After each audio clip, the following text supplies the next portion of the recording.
We are two brown chicks changing the face of therapy on both sides of the couch. Welcome, welcome, welcome. I feel like it's been so long, but it's only been like, I think we didn't record live last week. We did record live last week. Yeah, that's right. but it feels weird because we do this every single week. Yes, yes. But we're happy to be back and to have KG Smooth on with us today to talk about grief and, of course, mental health and therapy and all of our favorite topics. So, well, grief isn't our favorite topic, but we're going to talk about those things today. And we were actually on his show about was it a month ago? Maybe about 2 months. Time is flying. Yeah. It was for Minority Mental Health Month. Yeah. Okay, so July. We were right towards it. Which was awesome and fun and a really good conversation. And so, of course, we had to invite him on to Between Sessions. And so we are going to chat about just mental health and his experiences and even just within the industry that he's in, which he's going to explain. We're going to give you the full intro. Right. Then we'll discuss like how that affects those people and just the openness is coming out in the entertainment industry and stuff like that about mental health, which is awesome. So, so tell us a little bit. Yep, throw that. Yeah. Tell us a little bit about who you are and how people know this voice. I am KG Smooth from Magic 102.1, host of The Quiet Storm, 9 p.m. to 1 a.m. And then I also host a community affairs program called Access Houston, where Eboni and Eliza accessed us. Yes. on the program. We had a great conversation. Yes. The KG stands for Kris Green. I'm Kris with a K. I've been in radio for 18 years. It'll be 18 at the end of November. Wow. I know, right? That's fantastic. That's a lot. That's fantastic. That's a long time. I'm just thinking, and then just how everything has changed so much in those 18 years. I'm sure. And I'm real laid back. I'm really a homebody. I'm a Cancer, so you know sometimes I'll just stay in my little shell. But you know, when it's time for action, you know, I'll turn it on, turn it up, and make it do what it do. Right. I am, and this may be surprising to some people, I really don't like to be in the front, out in front all the time. You know what I mean? Like, I would like to consider myself like the second string quarterback. You know, you need me to go in, boom, I'm gonna go in. Right. I'm gonna make it happen. But to be that On display. all the time, not so much. And people would think that when I do, like, oh, you dress so nice, you have this look, like, no, not really. I only do it when it's called for. Well, thank you for being here. Right, we appreciate it. Oh, no problem. I mean, we've claimed you as our new friend. I got some friends. Yeah. It's good to have friends, especially friends with brains. Right. There you go. I think it's so funny that you say that because I feel like when we see people in any aspect of entertainment, we assume that they have to be these extra social, outgoing, want to be the center of attention people, when sometimes that can be such the opposite. We could just, because I consider myself, I'm not in entertainment, but I do like to speak. I do like to, when I was in high school, like I was on a dance team, I was on a step team, but like personally I was an introvert, and it's because I'm a good performer. I can perform well, right? In front of people, but put me one-on-one or like in a group or like anything like that, and I'm like, I'm just gonna stay over here in my little spot, and I'm good until it's time for me to like have to be in front of whatever. That's kind of how I am with performing. Like really? if I'm, if it's a small group, I'm nervous as all get out, but if it's hundreds, thousands of people, a huge crowd, hey! You know what I'm saying? So definitely. It's weird how that works. Yeah. But yeah, people do expect us to always be like that. I'm not like, I've been doing this for so long, like, I don't go out, like, I'm only in the club if I'm being paid to be. Right. There you go. Right.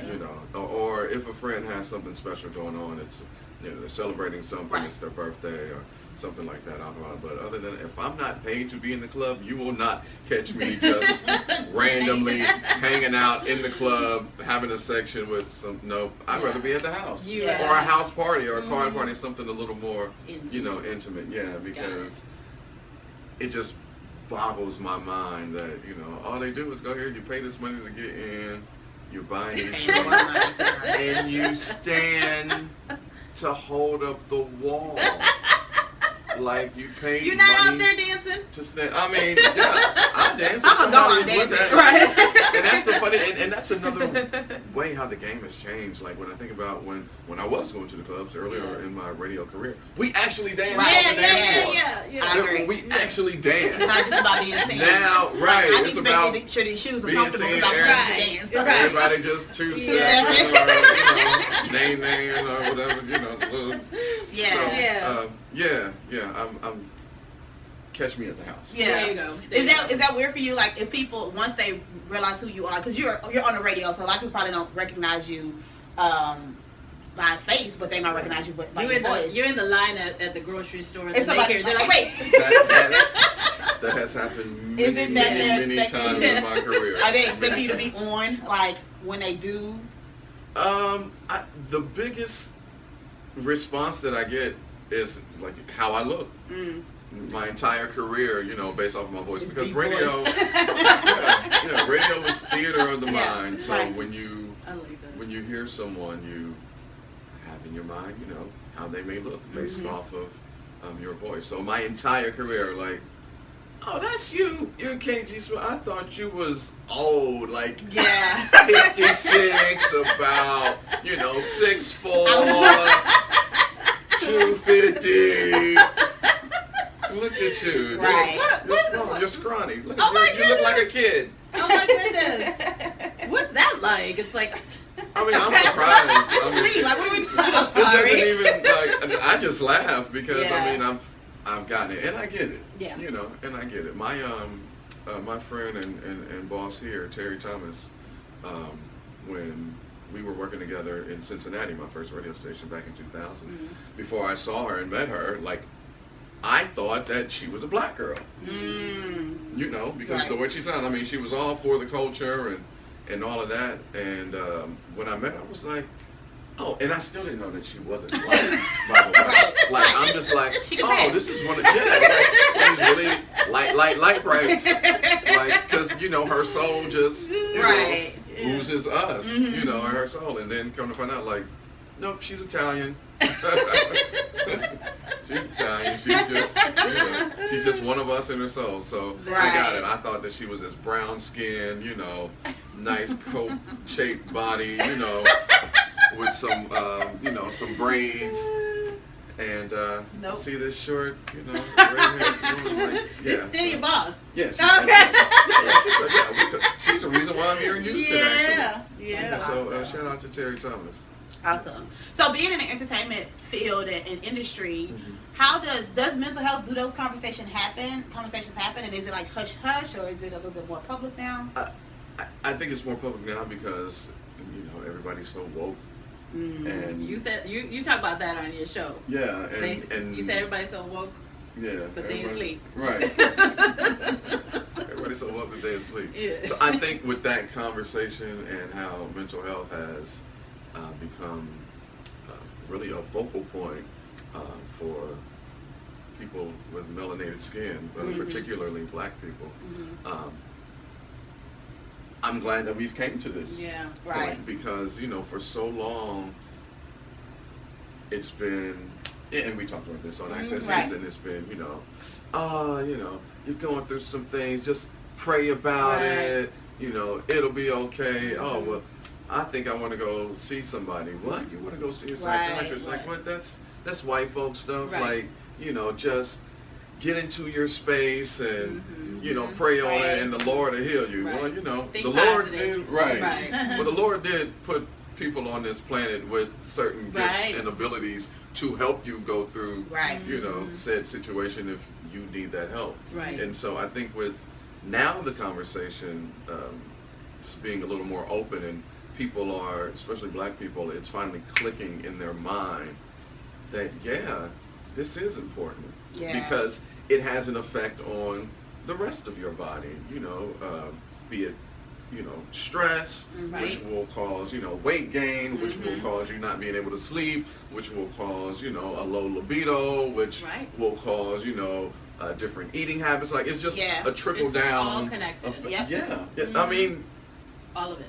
Yes. Here, it starts here. Everything's right there. It starts here. So I'm just glad that we're finally having the conversation, and I think that with a lot of these celebrities that are going through some really serious issues, that it has shined the light more on it. So I'm here for it. I'm glad that we're finally talking about it, because my philosophy, like, I never subscribed to that, I'm asleep when I die. I'm gonna keep grinding until it's done. Like, I don't subscribe to that philosophy, because how can you keep on going and doing what you need to do if you don't give your mind and your body the proper rest?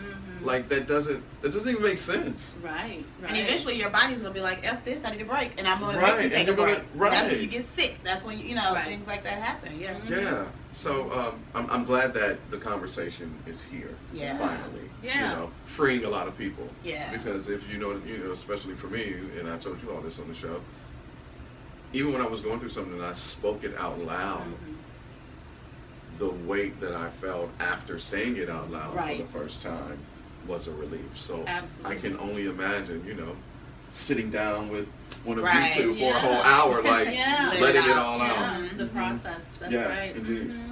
So after we were on your show and you talked about the grief that you dealt with when your father passed. Yeah. And so since then, like, I guess has grief looked differently, or have you kind of looked at that a little bit differently? Because we really kind of went in depth on that conversation. We did. Yeah. I'm much better.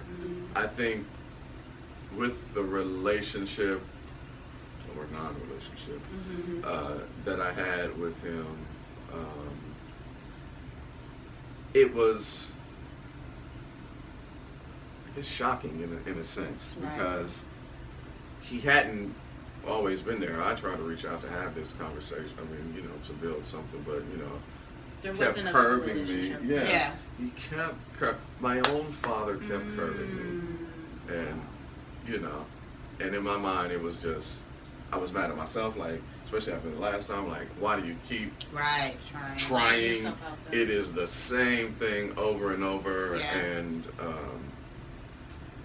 the relationship wasn't really there, and then I was mad at myself more. But when it comes to, like, now, like, I'm totally fine. The things that I had dealt with, when I got the word that he was sick and close to dying, I didn't have a reaction.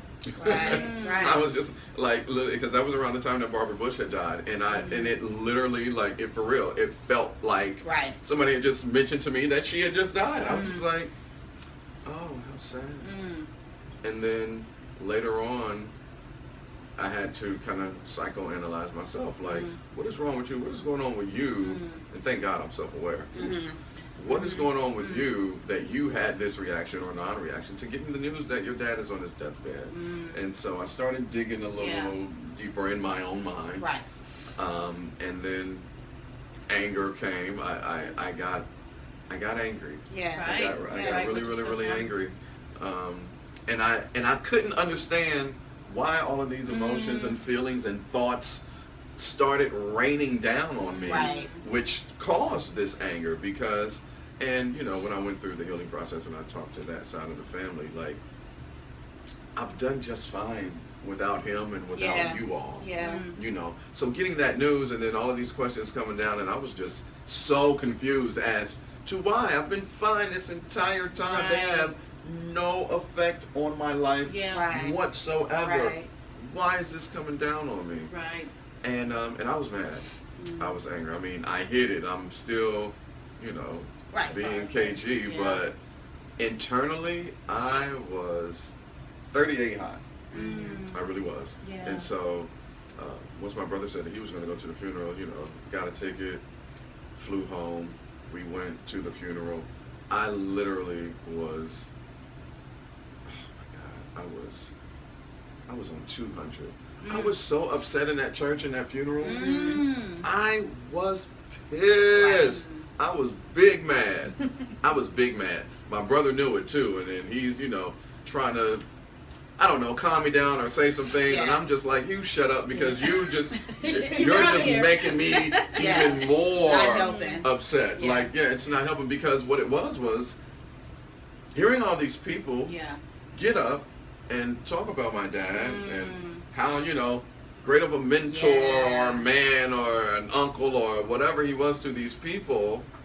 And here are all, 13 of his kids, and he wasn't that to us. So sitting there, hearing all of that, That was painful. Yeah, it was. And during that process, my cousins on that side, they was like, yo, hit us up, we'll go out, we'll have dinner, whatever it is that you want to know, we'll tell you. So, yeah. So we actually linked up, and that happened. I went over to one of my aunt's house. My mother was totally against it.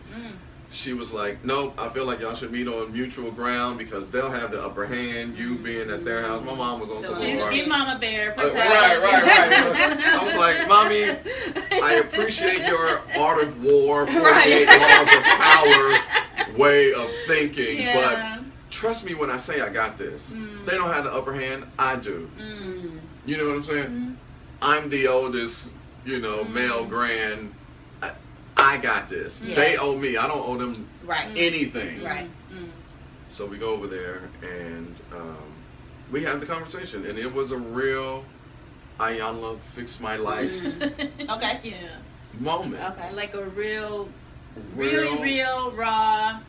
Yes. Unfiltered. Unfiltered, vulnerable, all of that. And even after I said what I had to say, we went out to dinner. My cousins was like, wow, like I've never seen anything like that. Like that was the most bravest, most honest, vulnerable, realest thing I've ever seen for you to be so honest. And I told him, I was like, I had to do that. It was if I didn't leave Dayton, Ohio without having that conversation with that side of the family, I would have came back to Houston a totally different man. I know, would have just sat there. It would have sat there. So and I you were would have able been to release it. I was, and I got an apology, from one of my aunts. And unfortunately, the main person that I wanted to hear what she said to me, he's not here. And even my grandmother over on that side, like I expected her to say something, but she couldn't even take responsibility. And I was just like, okay. Well, and I think the way that you're describing everything, right? So we're going through the grief, right? We're talking about all this stuff that's kind of happened within the family, right? And then so often what happens in the family, we don't talk about stuff, right? Like nobody's saying anything. We know this is happening, but shh, right? And that was their side, especially being in the church and everybody's musicians and singers, and they had to keep faith.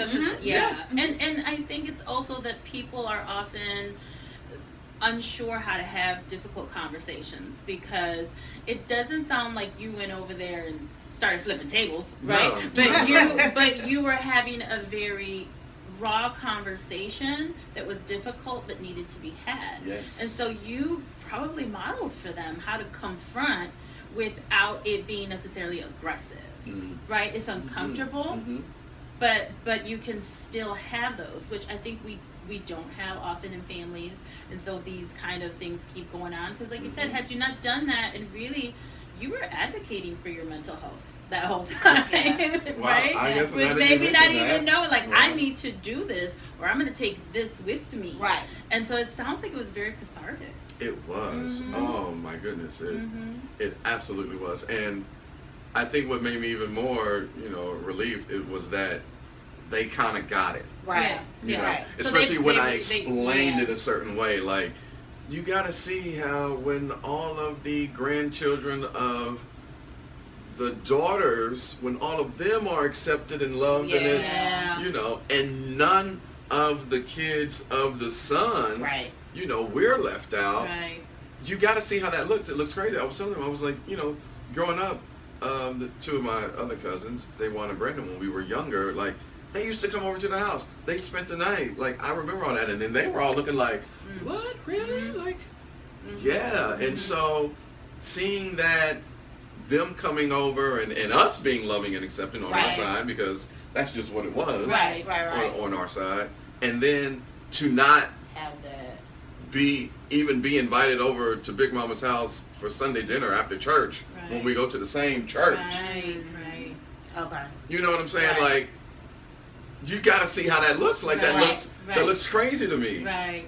Well, and I think what you're speaking to also, what wasn't happening, what it sounds like you were able to have in that moment is to be seen, is to be heard and validated. Like, you know what, you're right.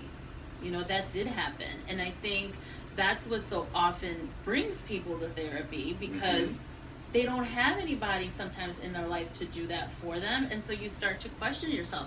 I think what you kind of have going for you is you're like, I know, like you said, I'm self-aware. Like, and even when you were describing that, it's like you were witnessing, like, hey, you were witnessing this experience you were having, like, wait, you're not having any type of reaction, right? So there's a certain self-awareness you already had going into it.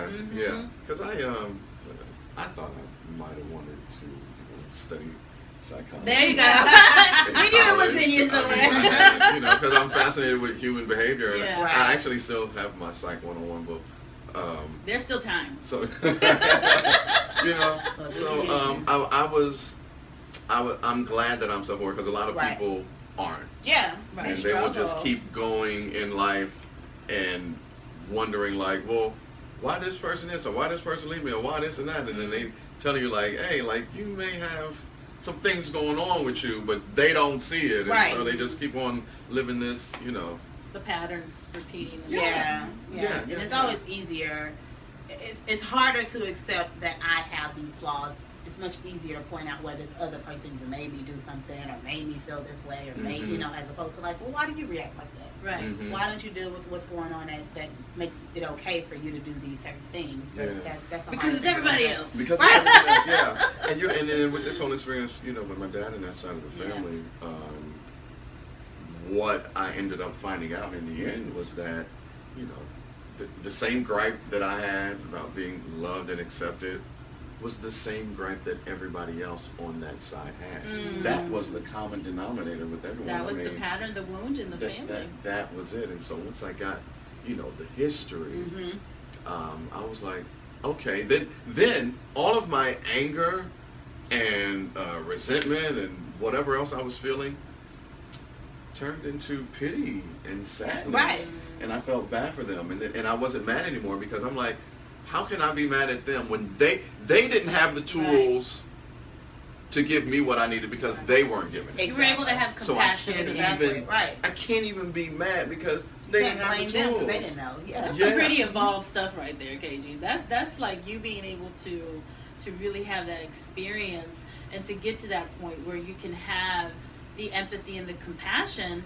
It really speaks to the healing in that with us. Sometimes you hear people like, I'm going to stay mad or whatever. But, because it feels like we're more in our power when we're angry versus, but really your ability to just take all that information and then have compassion and be like, oh, you were just doing the best you knew how to do. Because I believe that everything has a point of origin. Absolutely. People aren't the way they are just because that is who they are. Right. No.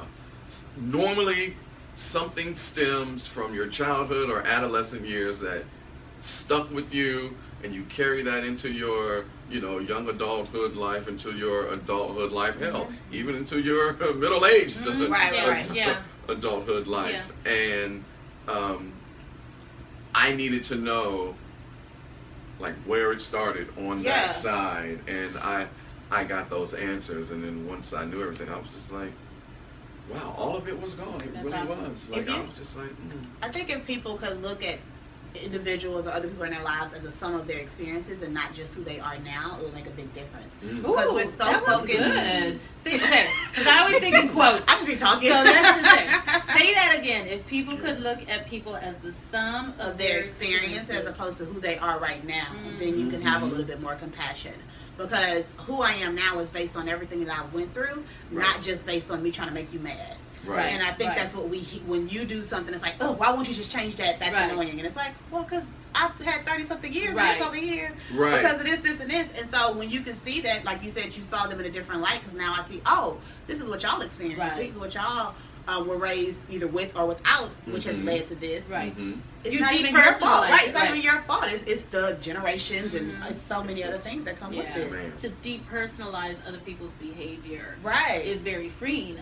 And I think it is more difficult when we're in close relationships and personal relationships, because it's like, you know, you did this to me. To me, yeah. Or on purpose or whatever. Like, people always think somebody doing something on purpose to hurt them. Right. You think people really walking around trying to hurt you? Like, Right. that's their goal? Right. There are some people. Right. We got a label for them. Yeah. But most people aren't walking around trying to hurt you, Yeah. trying to cause harm. Right. They're It's too normally busy it's- trying to get their own stuff where they need. They trying to make themselves feel better. Right. Yeah, it's not their intent, and normally it's indirect. Exactly. Exactly. It's a byproduct of I'm trying to. I remember I heard this summer, but every decision we make is about making us feel better all the time, getting us into a good place. So sometimes, yes, the byproduct is you're hurt. Because sometimes it's maladaptive behavior. Exactly. But it's still kind of like people being driven by, they're thinking more about themselves and less about trying to hurt us. But, and then, like you said, sometimes they are. But that's still a function of them. But it's still, it tends to be But more about them than you. hurt people. Yes, that is the thing. It is absolutely definitely a thing. And normally, I would probably have to say 90% of the time, it is because they're going through something. That other person, you know, is going through something, and that's why they are, you know, it's at you, and you can't take it personal. Yeah. You know? Yeah. What do you think as far as entertainment, celebrities, all these people, and like we said, the conversation is happening and it's amazing, but what's the difficulty in when you are going through some mental health struggles in the public eye? Right. Like of having to either keep up that facade or how do you have that conversation? Like what? That's exactly it. Even like you're there on the front lines also, right? Like, and people already kind of like you were saying, like with the club, they expect you to be a certain way. Yeah. I think that it is the facade.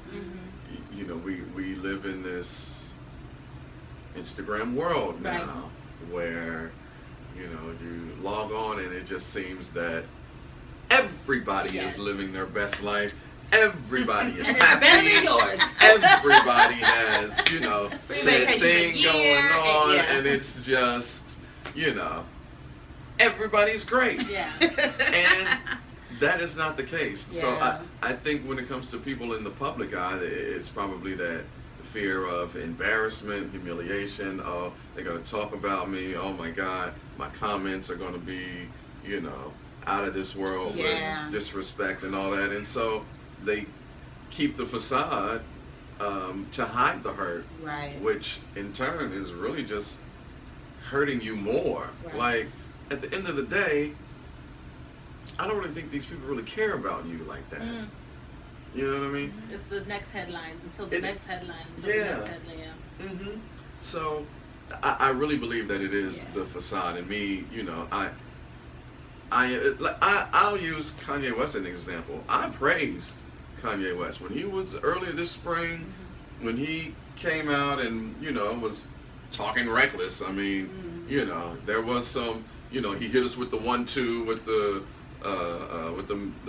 MAGA hat and then the slave comment, you know, but, and I did not understand he was, you know, promoting some albums, but after watching like 2 very long interviews that he had given, and he admitted that he has mental health problems, didn't know it until the age of, what did he say, 38 or 39,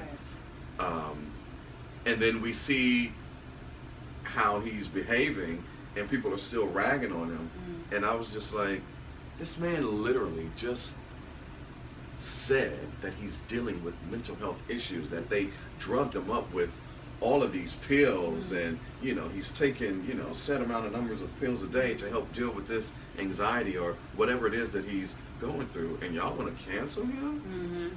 But yet we're supposed to be so woke, and it's all about mental health and healing. Right. But yet y'all ready to throw this man away? So if that man was to commit suicide, and I said this on air in a couple of settings throughout the spring and summer, like if that man had committed suicide, everybody would have been feeling bad. Everybody, R.I.P., posting up pictures and stuff. But you turned away when he said I'm going through something. I need help. So, what is it? I mean, this. Right. And I think that conversation comes up a lot, is that after you see, and we've seen, unfortunately, several within, even last week, right? Yeah. So we see, these people who are in the public eye dying by suicide, later finding out they were struggling with mental health issues, or some sort of substance, addiction. right? And normally it is substance abuse. And that's what they do in Hollywood. They find out what it is that you like or into, and then they feed you with it. That's why anybody that's going into, that world, be it music, be it acting, even in sports, I mean, they will try to ruin you. So if you don't have on a really tight, screwed head, or your family or people that you grew up, whoever your close circle is, if they are not around you, you can end up being like, I don't know, pick a star. Right. Yeah. You know what I mean? Yeah. Like, just pick one. So it's important to have. Well, that's so family real, and all though, that too, around. what you're saying, and kind of really highlighting that for you, because I think it speaks to that Instagram world that we've talked about, Yeah. and how that impacts our mental health, right? Like, there's research coming out now about, kids who've never known anything other than social media, Right. and how, the comparisons that you feel when you're a kid. Right. Right? Yeah. Like, when I was back then, it's like, okay, I wanted to be able to wear the Guess jeans all the time, and, but I couldn't, but I didn't have to see it all All the day time. long. I had to Right. know the girls I went to school with, not all the girls on the internet. Like, Right. Yeah. Right. And I think that's what you're saying, is like in this bigger picture where we look at people in the public side. I mean, people probably even look at you and they're like, oh, look at, he's over there, posing. I get that all were the you time. there? You were with somebody recently, and I was like, oh, look at you. Miguel. Yes, I wanted to go that day. But yes, Miguel, and then there are some. So people will look at you and be like, oh, he must not have any issues, right? And so I think what you said right now is that when you're not balanced, what we talk about all the time, having support system like the family, kind of like really being grounded and having that aspect where you're saying, I'm also caring for myself in these ways. These additional opportunities or situations, it doesn't not automatically make things better if you're not tending to your body, your mind, your spirit, right? You've got to take that with you. Absolutely. Absolutely. I definitely agree. Yeah. I think a big part of it is when we're talking about people that are in the public eye, it is about the brand, right? And so how does this fit within the brand? Within the brand. And so if I'm struggling, You're no longer a human, you're a brand. right, so I can't show my human side, which is fine, right? Because on social media, that's not for everybody to see every part of your life either. But I think there is some value in like the honesty that can be shown on there and how it can help other people. And people gravitate to that. Yeah. I mean, people like the real, even though, we're living in this, Right. Stepford Wives type of, Right, of course. world when it comes to social media. But people also like the vulnerable. real. Absolutely. And you being, I mean, I use Cardi B as an example. Like, a lot of people fell in love with her because she is who she is. Without authentic, apology. Without apology. And then the music came, and then, it was just, some good turn-up music, and, we supported her more. But, it's both. It's weird. I guess it's that yin and yang. Because you'll get praise for your genuineness, but then you'll also get like insulted, like the fact that she got upset this past whatever. I don't know if they told story, but people are like surprised, and I'm like, is this she who she is? Like, are we surprised? But like, this is who she, and there's nothing. I mean, you liked her back then when she was on Instagram talking crazy and things like that, and so it's or on Love and Hip Hop, she did the same thing, like this. So she's always been genuine to herself, but then it needs to be in a certain box though. Right. Well, and I look a think certain way. it's what you're saying, like, you become this brand, and yes, that's part of, I think, any business, right? But then I think as humans, we forget the human aspect, and we think that people and I think sometimes it's difficult for people to have compassion when they think you have it all.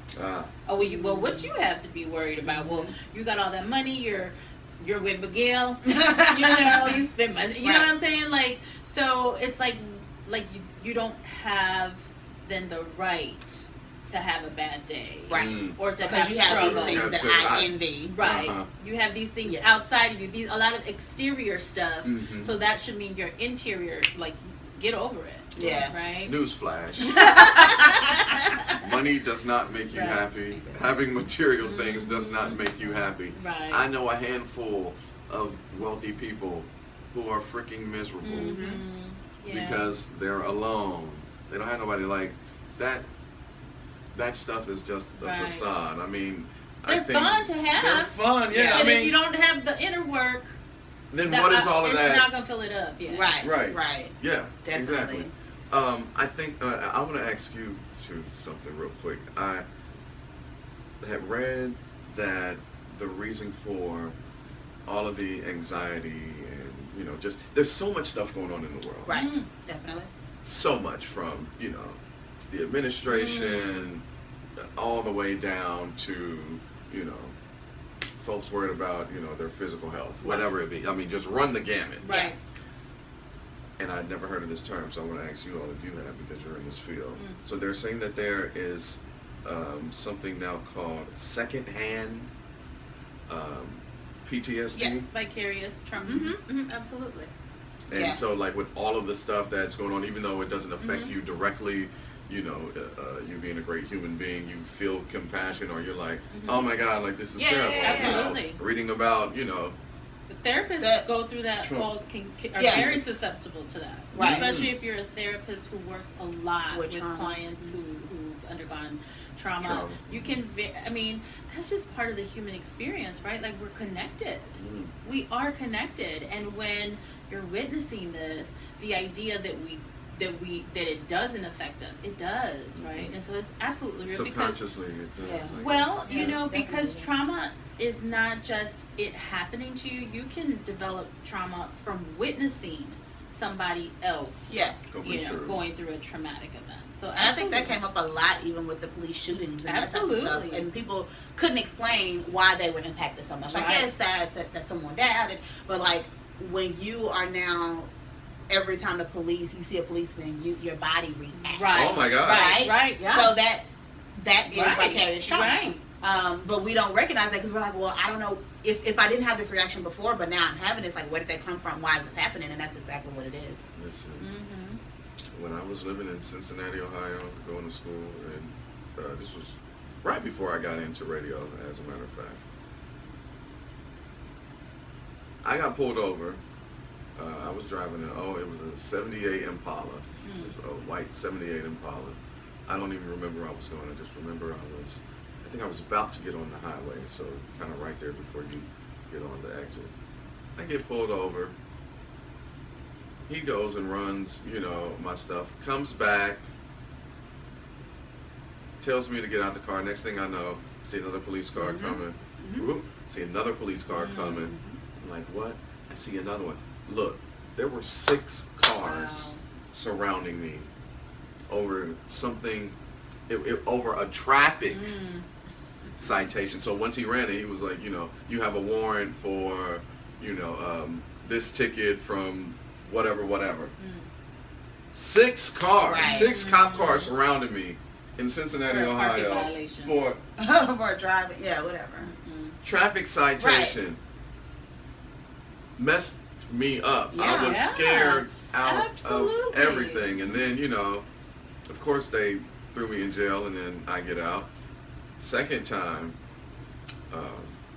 this is when I was doing radio in Columbus, Georgia, coming from Atlanta to Columbus, because I had went to Atlanta that night. As I'm coming back to Columbus, that was the morning in Atlanta where, I don't know if you guys remember this, 6-ish, where the guy had shot up the courtroom. He had took the baby gun and shot up, killed a couple people in the courtroom. It was that morning.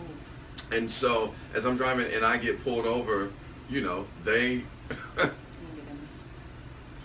that was trauma right now. the way, and I'm in Georgia too, on on a side. I'm not even on the main No, highway. no. I'm on like 185, It's and terror. so they get me terrified. And so now, like, and I guess, you know, just going through that experience, and especially getting locked up in prison for a traffic violation, like, no, in Georgia, they sent me to prison. Wow. Wait. My friends were trying to get me out, like, it took them 2 days to find me because they were looking in the county jail. Where you should have been. Where I should have been. Yeah. But they had me on the prison yard. Wow. Because I knew that something wasn't right. Like, okay, I ain't paid this. Like, okay, y'all gonna penalize me? Dang, judge, like, you really gonna lock me up? Like, right then. Right then. Because I'm going to court with a suit on, everything. No. Take me in the back, you know, do the processing, and then I get on a bus. Wow. And they're transporting me, and I'm like, well, what is this? Like, I am so confused. Wow. It took my friends 2 days to find me because I was in the prison. And now, when the cops get behind me, when I even see the lights, right? How can you not? How can you not? You know, especially now with all of these, you know, shootings of unarmed black men. Yes. Yeah. How can you not? HPD pulled me over one time because I had dropped off. I had got up. Well, if I'm being honest, it was my weed man. So I dropped him off at the store, and the cops, once they saw me drop him off, I don't know why they started following. I don't know if they were watching him or whatever. They pulled me over. I'm petrified. I kept my hands on the steering wheel. They're like, sir, let down your window, or, you know, show something. They said. I said, officers, I am not moving. Right. If you want to grab my license, you come here and you get it out of my pocket. I am not moving. Like, that's how I'm not doing this right now. Yeah. You know what I'm saying? Yeah. And then a younger Latino officer came over to the passenger side. He was like, nah, you cool. Like, nah, it's all right, bro. Like, and I felt that. And so, that's awesome. You know. Well, and I think also when there is trauma, which not everybody is aware of, you can have an involuntary response. So let's say your response could have been to freeze, right? And so which can be read as you being disobedient or what have you. And so I think, I mean, how can you not experience this terror or this fear when you've been through it? You see it. You're not even looking for it. You're just scrolling in the morning. Oh, damn! Like there it is. There's a video. You know. So it's just it's a lot. It's a lot. Just for being this. Yeah. For having this. That's it. I was pulled over twice in one day. Twice in one day, and they both gave me the same lame excuse. Something about. No, the first time it was in the daytime. He was talking about my license plate was. Obstructed. Yeah, or like crooked or something like that. All right. So boom. Later on, in that day, the cops pulled me over, and I told the officer, I was like, "Okay, sir, maybe there's something wrong with my screw. Like you guys pulled me over for the same thing earlier. Like I'm going to get it fixed." He was like, "No, I'm telling you that your plate light is out." My plate light is out. Wow. Yeah. Crazy. It's a lot. So definitely vicarious trauma is a thing.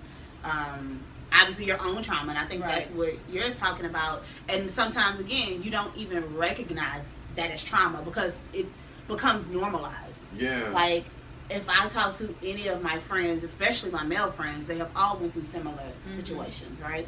And so it becomes normalized where this doesn't validate or this doesn't warrant it being called trauma, if that makes sense. Because, all black men go through this. So it just is what it is, as opposed to like, no, this is a huge thing. And this is a thing. Yeah, and it affects your mental health. I mean, these are just the stressors, you know? Like, just the stressors of trying to get from point A to point B. Living. Yes. Right? Just And again, why we have to have these conversations, why we have to seek out healing in some way. Be it with, you know, communities, conversations, therapy, you know, there's many paths to healing. But I think what Eboni and I are always talking about is let's not rule out therapy as this idea that it's not for us. Right.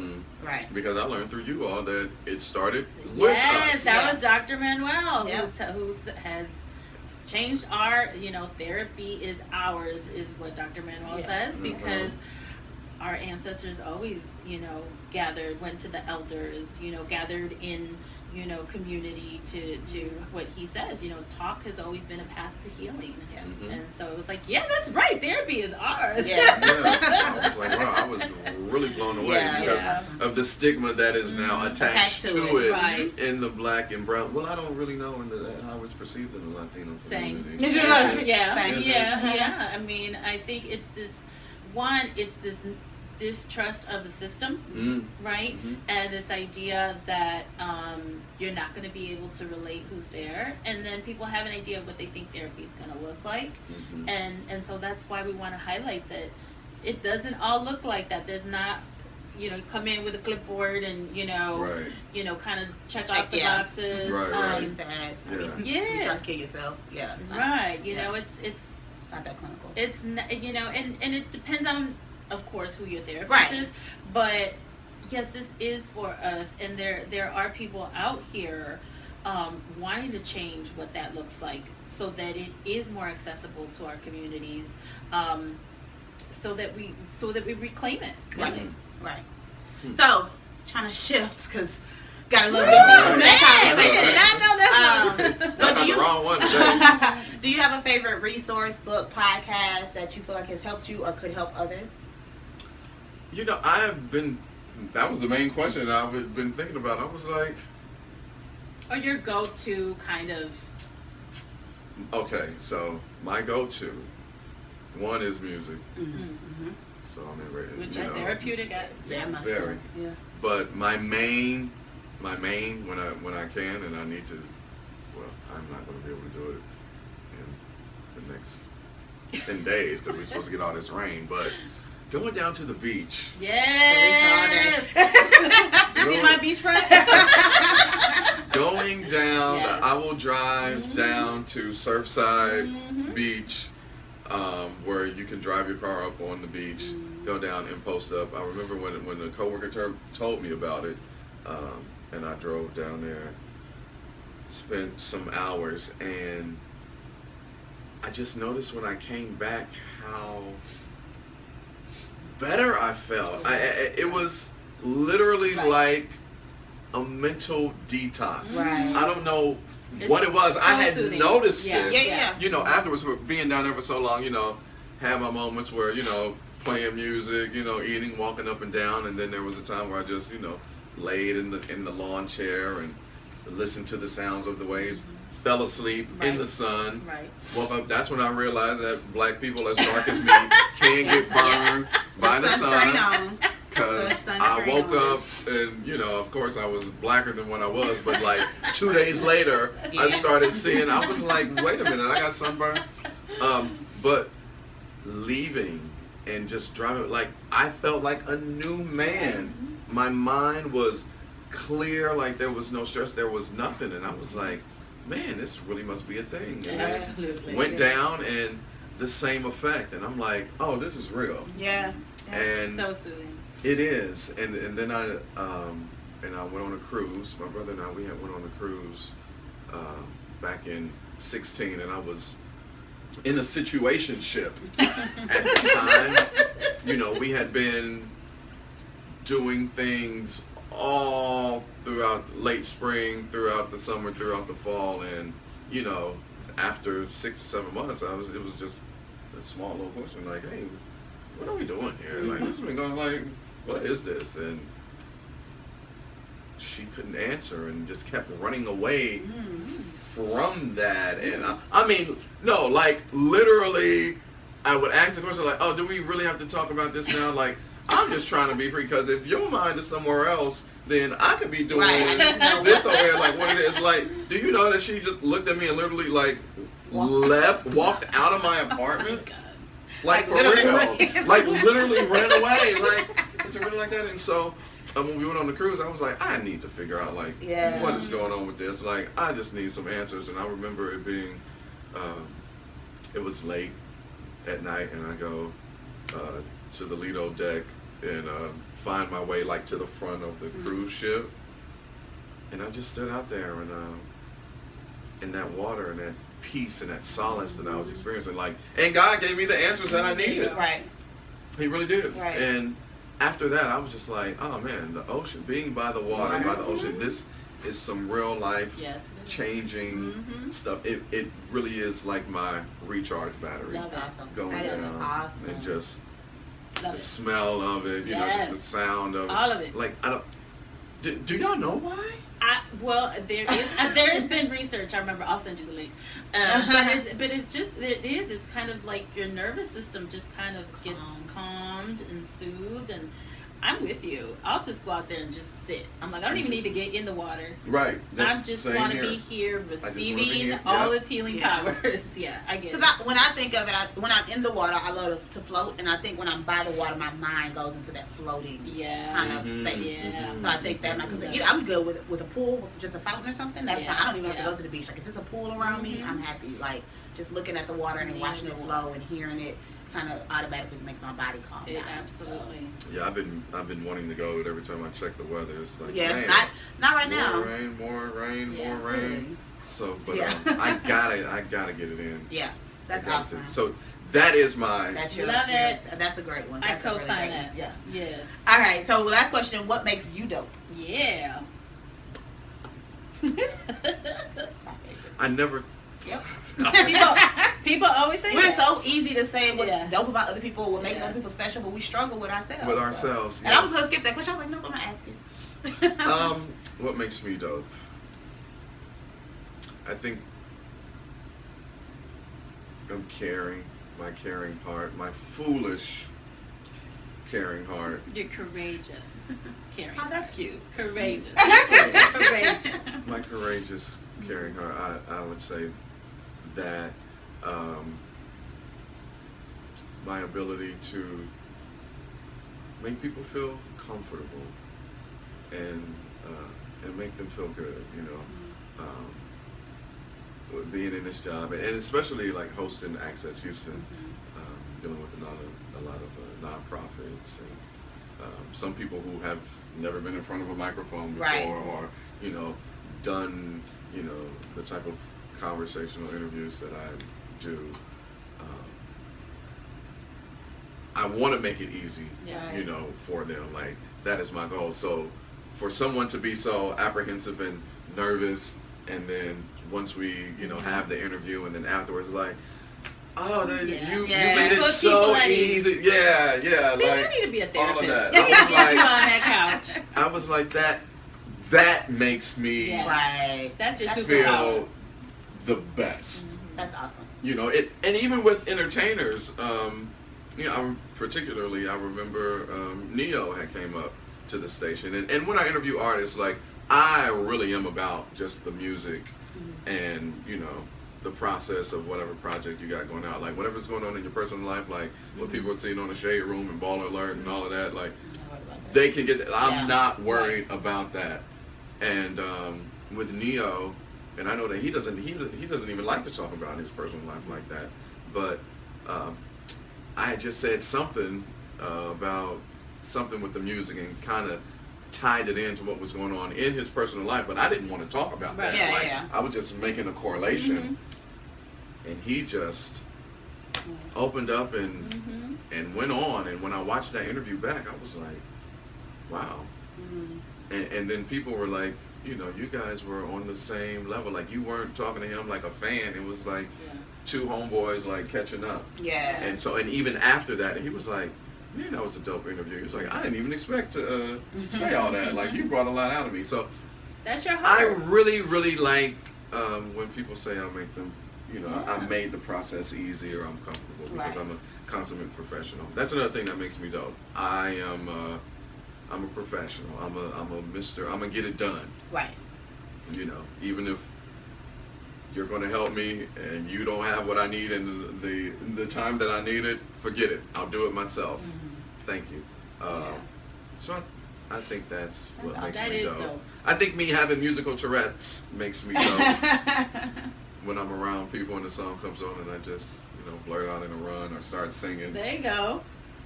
Well, and people like that. They're like, oh, you can sing. Okay, we're going to have you do the Between Sessions theme song then. That's to get you to hum it out a little bit. Yes. That is a creative part of me that I have not tapped into in so long. And I kind of miss it a little bit. And I was just asking myself, like, why haven't you wrote a song, or why haven't you gone to the studio just to play around, do some vocal arrangements, harmonize with yourself, or whatever. That used to be my thing. And I used to write jingles. Oh wow! Well, here you go. She's like, we got something now. let's tap back into that part. No, that's awesome. So Gotta explore that. And what else makes me dope? And this is for the 20-somethings, because they make me feel this way. The fact that I am the age that I am and I still look like this and have this body. Yes. Because when I was at the show on Monday, these little 22, 23, 24-year-olds made me feel so good.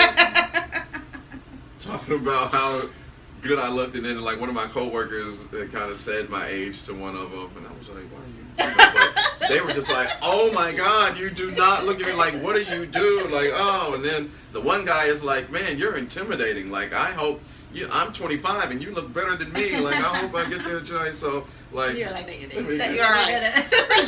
That makes me feel good a little bit. You know what I'm saying? That's funny. That's awesome. That's fantastic. No, yeah. Body, mind, spirit. You got it balanced. That's why you are dope. Yes. Oh, There we thank go. you. I'm trying now. I'm just waiting on the one to come along. There you go. There you go. Share some things in life. She might be watching. You can find Cages, but no, tell everybody where they can find you. Well, you know what's real? If we get into that just real quick, I don't like it when someone is interested in me romantically and they meet me as KG Smooth. Okay, that makes sense. So, where can they find Kris?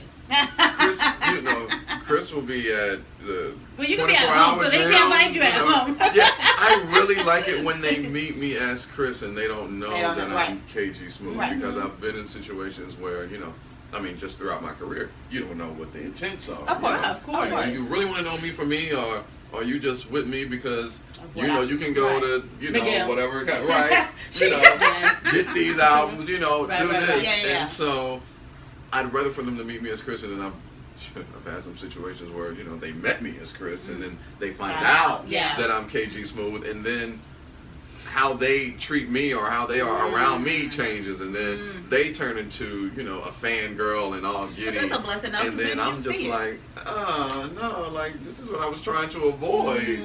But it's good to know either way, right? So it's good to know if you did it and now you do, how you react. You got that information. Right. And so now I know how to adjust my expectations of you or how we interact with each other, because I see what you want. So you get to filter them out quick.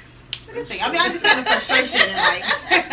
She was really mad at me, like, you all this time and you never told me what you did. Like you told me you worked for a media production company. I do. I work in the it's a broadcasting and media production company. That's what it is. But you didn't tell me that you were. Well, I didn't want to. Like I wasn't ready. Right. Like a lot of things that you don't have to tell the people. Anyway, that's a whole So yeah. Okay. All right. Thank you for everybody that's watching. Okay, no, for real. But where do they find you across social media? Social media at KG Smooth. Don't slide in his DMs. That's my Instagram, at KG Smooth. If you type KG Smooth in on Facebook, you'll find me, or I'll come up as Kris Green, Kris with a K.